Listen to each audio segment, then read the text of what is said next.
ಒಬ್ಬ ತಂಗಿ ಮಾಡೋ ಹಬ್ಬ ನಾಗಾರ ಪಂಚಮಿ ಹಬ್ಬ. ಒಬ್ಬ ತಂಗಿ ಮಾಡೋ ಹಬ್ಬ ನಾಗಾರ ಪಂಚಮಿ ಹಬ್ಬ.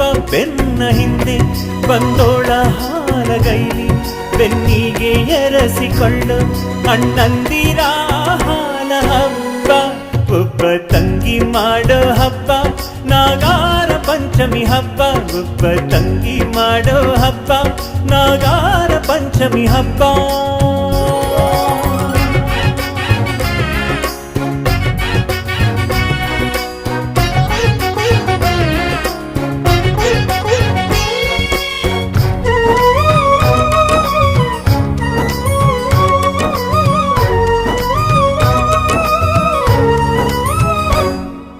ಬೆಳದಿಂಗಳೂರು ಆ ಊರಲ್ಲೊಬ್ಬಳು ತಂಗಿ.